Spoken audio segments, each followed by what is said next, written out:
I think there's a big piece of social selling that's not getting done today.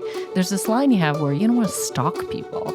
Especially in an early stage company, what you want to do is you want to go out and use the sales folks to test the messages and see what's working. Early on, you want to have PR focused around your wins, and you want to have customer references. Just PR for PR's sake, I think, doesn't work. Our competitors were doing PR every day. And after a while, it's just noise. Welcome to the Pitch Room. I am Malia Powers with HeavyBit. On this show, we regularly talk about all things PR, including current events, crisis comms, PR tools and tips, reputation management, all with a special focus on developer communications. Each episode will bring you actionable tactics and strategies that you can implement today for real business results. If you are interested in being a guest or have a subject that you would like to hear about, email us at press@heavybit.com. Today we're going to be talking about how sales and marketing departments are really two different, unique entities. And we're going to be discussing tactical ways that they can work together and then ultimately improve business performance. I have with me today an awesome sales expert, Marcy Campbell. I think now's a good time to introduce yourself. Hi, I'm Marcy Campbell. I'm the Senior Vice President of Sales and Business Development at Qubole. Qubole is a big data as a service company. We're in our Series C, and we're located in Mountain View in Bangalore. Great. Thanks for joining us today. Yeah. I think you can go ahead and just kick it right off. Do you agree with the theory that sales and marketing are often at odds with one another? They can be. I think that companies that are working well and have a well-oiled machine, they actually work well together. I think you have to have a certain amount of respect for each one of those functions. Where I've seen them work well is where the executives have respect for one another, Sure. have clear communications about what they're trying to achieve, and have put programs in place to have deep communications about the different systems that they're using or the different programs or the different messages that they're putting out to the market. Yeah, one of the things, the top level things of communications is identifying goals. And each department has different goals. I've been in some heated discussions where the sales department is saying the marketing department's number one goal is sales, period, hard stop. And then they're saying, well, no, the function of sales is to do the sales, and the function of marketing should be generating awareness, getting a funnel so that the sales team can do the sales.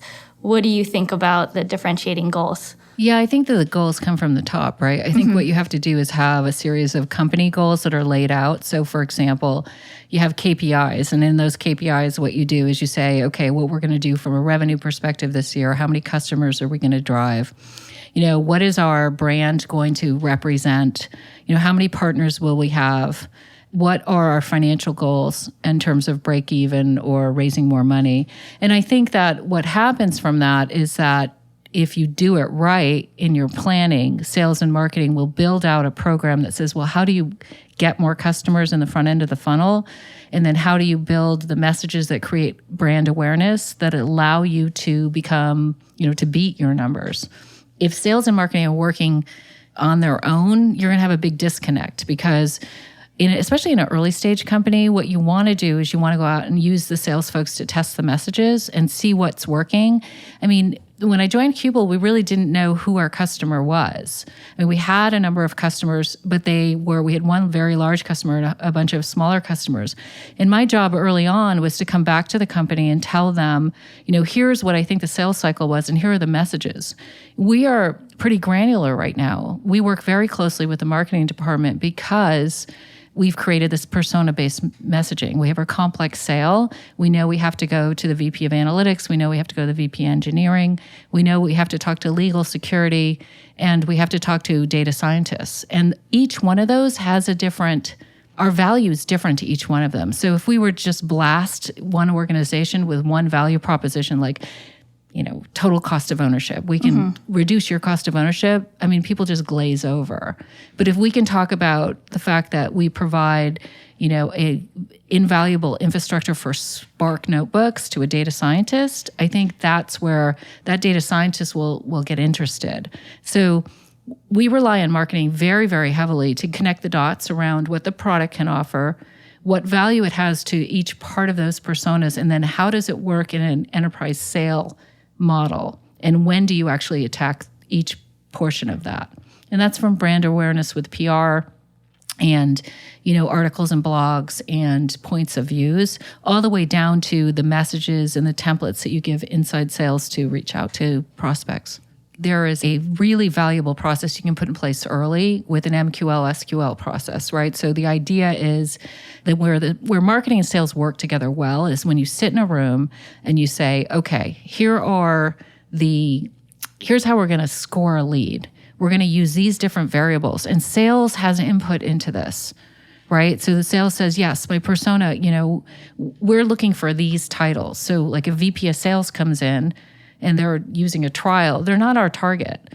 But, from a marketing perspective, they're like, well, how do I get from the VP of sales to VP of engineering? So the company is valuable and the trial might be valuable. And the fact that we've got somebody outside of our target that's using the product or trying to use the product may tell you something. It could just be that that person's looking for a job, right? So the idea is to have a very precise methodology around the MQLs. It's an agreement. It's a handshake agreement between sales and marketing. Okay. And can you give our listeners a definition of MQL? Yeah, it's a marketing qualified lead, and a sales qualified lead. So basically what happens is, marketing will start the brand awareness, so they'll start some output, or their website will have a trial, or, they'll put some content in the website, or there'll be an event. Those come in as marketing qualified leads. In an MQL, what that is it's raw, right? We don't know anything about them, right? We might have a Gmail address, we might actually have their phone number, but what we do is we qualify them, and we qualify them against, I think I talked about this in earlier podcast, but which is COMSA, right? We have a 5-step process that we qualify. If they meet those 5 steps, they become what we call a sales qualified lead. And then we pass them to outside sales. So we have what we call we have SDRs, right? Sales development reps. We don't have inside sales yet. We may in the future. Right now, our sale is very complex and it has multiple people in it, so it's harder to sell over the phone. However, what we do is we can qualify really quickly as to whether or not someone can use our product. And I think we're lucky in that I have an outline of, who is our customer. And that's also an agreement with marketing and sales, right? If someone thinks we're going towards the mid-market and and the sales thinks they're going towards enterprise, the messages are completely different. The methodologies of getting there is different. The marketing programs and where you would put money against those programs are very different as well. So you have to make sure that everybody is aligned. And I think that's the job of the CEO. It's the CEO, not the CMO. Yeah, I think the CMO is great, but his peer is a CSO or a VP of sales. I have seen sales report into marketing. That happened at Netscape when I was there. Okay. We had 2 different entities, and then Mike Homer took over marketing. And sometimes that works because you need to have everybody in the organization aligned. But I see it in bigger companies than in smaller companies. I think in smaller companies, you want to have as much talent and as much conversation and discussion as you can.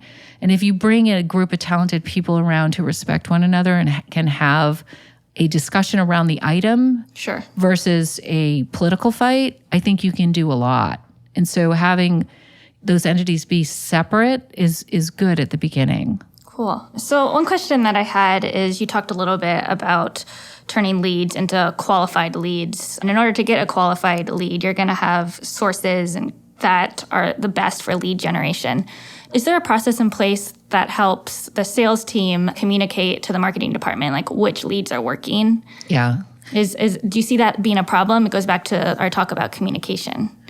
Yeah, I think when it's really early, it's like, I had 4 leads, and let me tell you, 3 of them were, they were not very good.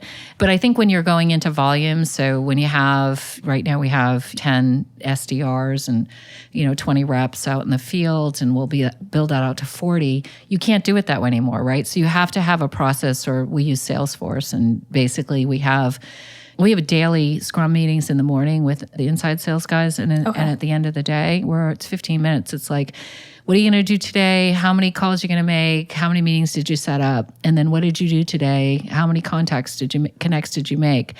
We also have a process in Salesforce where people will check it and say, not qualified, invalid with a reason.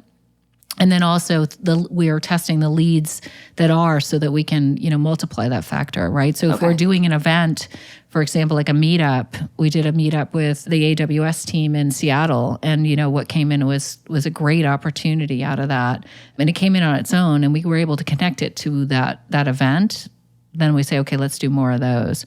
Versus if we go to, we used to go to the big data events where there was nobody was using the cloud, and that's just not an opportunity for us.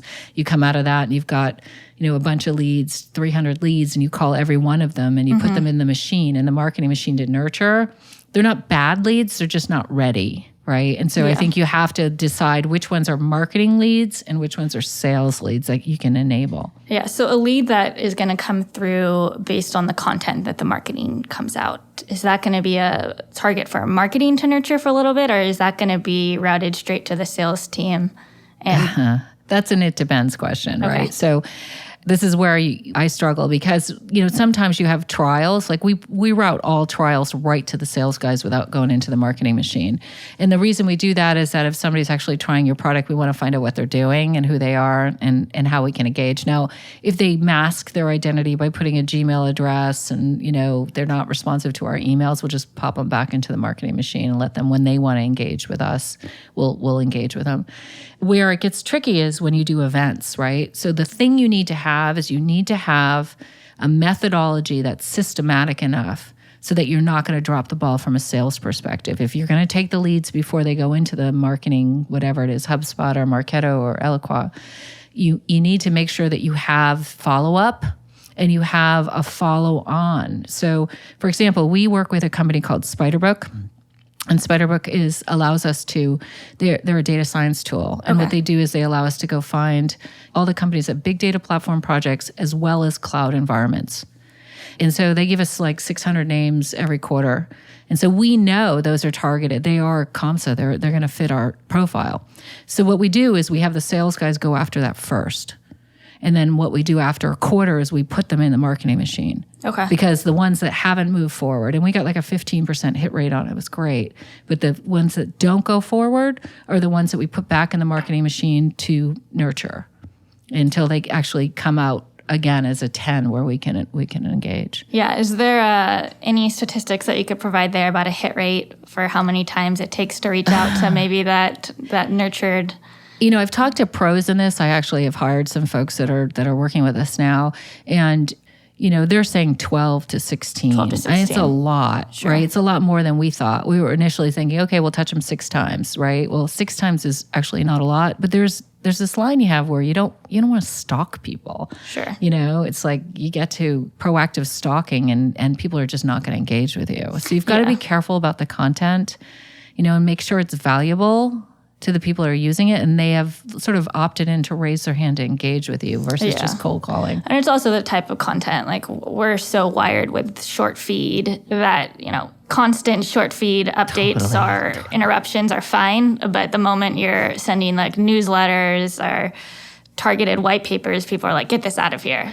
Yeah, it's funny because we were working with question-based selling, which is Tom Freese's methodology, came out to train us. And what he teaches on question-based selling, most people think it's like open-end, close-end selling. It's not. What it is about being an expert in your area so that when you engage with someone, you ask them, you create curiosity. Right. Yep. So it's about creating curiosity. And someone says, I will talk to you about MQLs and SQLs or marketing here because I know you're an expert in that area and we can have a deep conversation where I will get value. Yep. So when you reach out to those folks, it is that short-term, very quick email that talks about value to them. Yeah. And I've seen these emails that I get that are just dumps of, here's what we can do for Qubole, and I just delete. Yeah. Being an expert in your area and showing that through content marketing is a really powerful strategy, especially for the dev tool companies, because ad blockers are off. They're not interested in the advertising. So how do you get to these developers is you develop the answers to the questions that they're likely going to be asking. Exactly, right? So through FAQs and blogs that they check, as well as, Twitter. You have to communicate to people in a way that they want to communicate with you, right? So when you look at developers especially, they're big on Twitter, being able to reach out to them and have short conversations there and drive them to where content is, where they can see value. They hate being sold. So what you will need to do is put them in a process that allows them to buy, right? In my current job, we have more of a traditional sales cycle, so it's a little different, right? Twitter's a good tool for us, but it's not the only tool, right? So for us, it's about how do I build enough content, technical content, because we have a technical product with a technical audience. And, if you don't know the details of the infrastructure, if you don't know what, an object store is, then, you're probably not a customer of ours. Right. So you have to get very granular, and having conversations about best practices or even buyer's guide, like helping people buy, I think is a really powerful tool. Yeah. Something else that I talk a lot to our members about that's born out of the marketing department, but I'm interested in hearing how it affects the sales department, is the importance of network effect and fostering a community. So Stack Overflow is, increased by the number of users, and GitHub, Heroku, even by the plugins increasing. So it's usually born out of marketing, but I would assume it has immense impact on the sales side. Yeah, I think there's a big piece of social selling that's not getting done today. In fact, I just hired someone who brought in a social selling plan, right? I think it's different than social marketing. I think it's about how do I engage people in the environments that they are in and create a word of mouth. Right. Yeah. So last quarter, we had 2 brand new big customers that came because the engineers that were in current customers left and got new jobs. And so it's how do I build a megaphone around that? Right? That's super important, is how do I get my customers to tell their friends and family and their constituencies that this is the product to buy or the service to buy. So those leads are going to be the most valuable. Totally. The referral automatically, I would assume, goes into a high quality. Yeah. And community is really interesting. Everybody equates community with open source, but I'm not so sure that's, there's a community of data scientists, there's a community of data analysts, there's all kinds of communities out there. And I think being able to leverage those communities in a meaningful way where it's of value to the community, I think is really important. I think that's a very broad statement, so it doesn't add a lot of succinct value. But I think for each one of those communities, you can get really creative about how to reach them and how to offer those communities something of value. For example, we just did a free giveaway to universities, right, for our product, because we want people who are getting their PhD in data science to use our product, right? So that just seemed natural to us. So we just announced it and we put it out in the market, and hopefully it'll address, a need the community has there. Got it. And then just turning ships a little bit, I'm interested to hear your thoughts as an early stage developer company or a developer tool company in general, what the role of PR plays in the overall sales function, how you view PR internally, how it helps, maybe how it doesn't. Yeah, I mean, PR is an important tool to have in marketing. I think I learned a lesson when I was at Engineer. I got to run marketing for about, 9 months to a year. And what I found is that PR really helped if it was technical, right? So that and it was very focused when we were early, right? Sure. Early stage. You can't afford PR, first of all. And the brand awareness, you can do a number of ways, especially you can do it through community, you can do it through meetups. There are other ways to do that. PR becomes more important as you get broader in the market. Yep. So, it's very hard if you're doing persona-based marketing you have to do very targeted PR. Yep. And so I think it's a good tool. I just think that you have to determine your budget for it based on where you are in your life cycle of your company.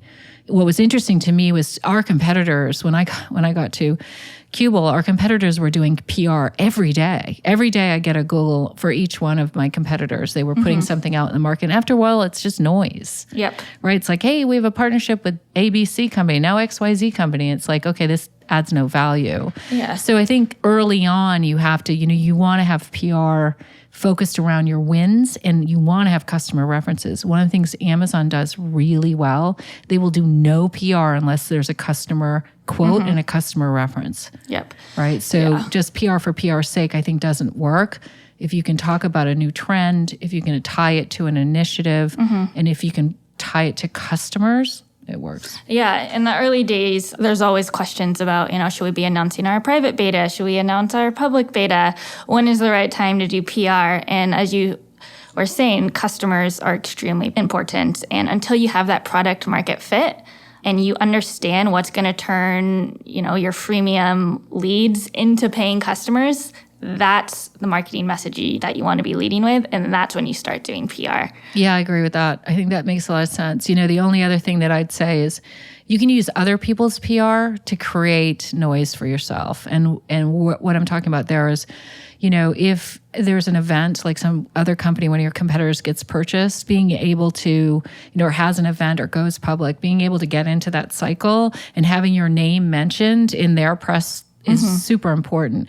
That's where it becomes interesting if you're a small company, right? So if you look at like when Heroku got bought by Salesforce, Engine Yard is mentioned in every single one of their press releases, right? So that to me was a win because my team and I actually sat down and when we heard about it, we're like, okay, we got to engage PR here. When I was at VMware, every morning from 8 to 8:15 a.m., we would have a news of the day call and just run through the news and see if there was anything relevant that we had either a point of view on or if it was a competitive announcement, what our reaction would be. So getting in that news cycle via trend checking essentially is a good strategy. And it's pretty low.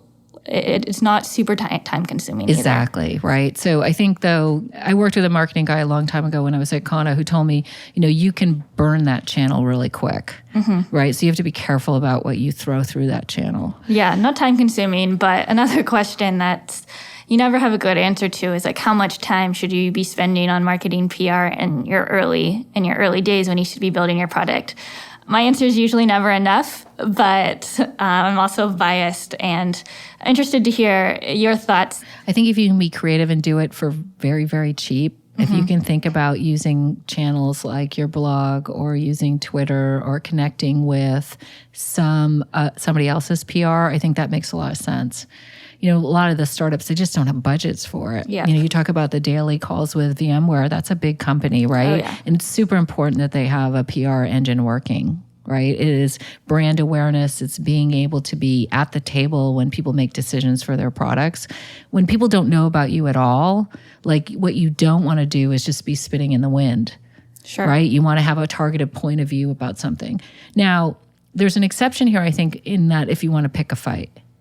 Right. So I'm a big believer in picking fights. And so you should find a big Goliath and go ahead and go pick a fight, be ankle biters. Right. And you can do that through some different channels. And PR is one of them. So is there any companies that you've either worked for or that you've had friends worked for that you've seen do their PR, marketing, and sales departments that have worked well together? I think my company works pretty well. I think, from a sales perspective, you never get enough PR. You're like, okay, where's the PR? Where's the brand awareness, right? I'm on the PR calls during the week. And so basically I have a point of view. Usually I bring the customer case studies. I'm like, oh yeah, we should talk to this customer. We're lucky enough and our customers love our product and they're willing to talk about it. So that helps. You find that customer case studies are a valuable tool for your sales team when they're published in the media? Yeah, sometimes. And let me tell you why. The challenges with selling technical products is you want to know why people use it, right? So a use case or a case study gives a framework for non-technical salespeople to go out and sell it, right? So it's like, oh, let's look for recommendation engines, right? You have the ability to go and identify what a prospect looks like. So that's important. In PR, if I am that prospect and I have that problem and I see somebody I respect being quoted, I'll go and I might be interested in your product. Sure. Right. Yeah, I found most successful when pitching journalists is leading with benefits rather than features when you're pitching these customer case studies. How much time is saved, how much money is saved rather than just X amount of speed. Gigabytes. Yeah, and I'm a true believer in, identifying the problem that you're solving first and making that problem really big, right? So talking about most people sell the solution and then the alternatives, right? And then talk about the problem. I think you have to identify the problem and then talk about the alternatives and then talk about your solution. So earlier, Marcy, you were talking about the SDR team and when leads are passed over to them. I'm interested in hearing about what department do they fit in? Do they report to marketing? Do they report to sales? I think it's either. Okay. I think there's a it depends answer, and here's why. There's pros and cons to both, right? So we started the SDR team in sales at Qubole. it could naturally move over to marketing because it really is a lead gen engine. And it's a lead gen engine when you don't have any other alternatives, right? I mean, you really don't want to be cold calling, but we do want to be following up on trials. I think that the reason I say it could go over to marketing is because it makes marketing accountable for all the leads if they own all the processes. Where the disconnect comes is a lot of times the SDRs are like, these are crappy leads. I don't like these things, right? Basically, you're not getting good leads, and they point the finger at marketing. And marketing's like, well, I'll give you more leads. And so they give more leads, but they're not necessarily quality. If marketing owns both quality and quantity, sometimes that works better. So I think I can go back and forth, and I don't feel like as the VP of sales, I need to own the SDR group. Okay. Right? I don't. I just think where it works best is where it's most aligned. So if the SDR group gets more aligned because they are reporting up through the same structure, that might be where it belongs. If they need to be more aligned with the field sales reps and you build pods, then you might want to have them over in sales. That's interesting. I've never heard that point of view. So basically what you're saying is it almost comes down to ownership.